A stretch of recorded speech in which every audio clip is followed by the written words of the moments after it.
If you have vaginal prolapse or you are wanting to learn more about vaginal prolapse, this video is for you. My name is Jamila. I'm a pelvic floor occupational therapist, pre and postnatal exercise specialist, and a diastasis recti expert.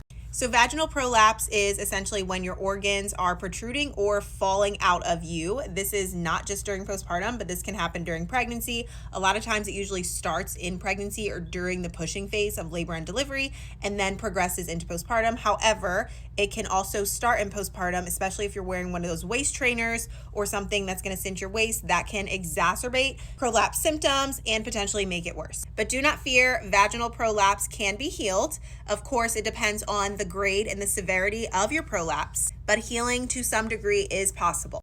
The first step when it comes to healing any type of pelvic floor and core issues is going to be diaphragmatic breathing. If you've spent any time scrolling on my page, you know how important learning appropriate diaphragmatic breathing is. Next, we're going to want to start incorporating the appropriate pelvic floor exercises in combination with diaphragmatic breathing. And these pelvic floor exercises can look like adding in diaphragmatic breathing and connecting to the pelvic floor appropriately with strengthening all layers of the pelvic floor muscles to support you so the organs aren't falling and bulging out as much. And you'll incorporate this technique into movement and exercise.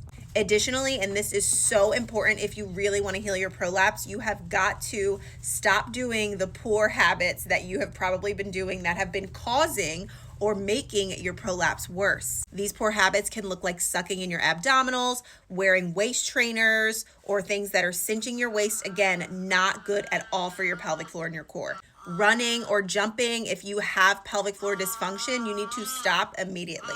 Anything with high impact is going to make your prolapse worse. That doesn't mean that you can't work your way back to doing those things, but at the moment, you're going to want to stop doing it. Because even if you're doing the appropriate pelvic floor exercises and practicing appropriate diaphragmatic breathing, if you still have poor daily habits, then you're essentially just undoing the work that you've done. So instead, we want to undo those poor habits. We want to stop doing anything that's going to put additional pressure down into the pelvic floor. And we're going to want to start actually healing by connecting to all layers of the pelvic floor and the core. I have a bunch of resources to help you start healing today from home. They're all linked at the top of my page. Depending on which stage you're in, there's a prenatal birth body course, a core guide for my postpartum moms, an early postpartum 6-week guide for my early postpartum moms, and a full 14-week pelvic floor and core healing program for those postpartum moms who really want to learn all the skills and start healing appropriately.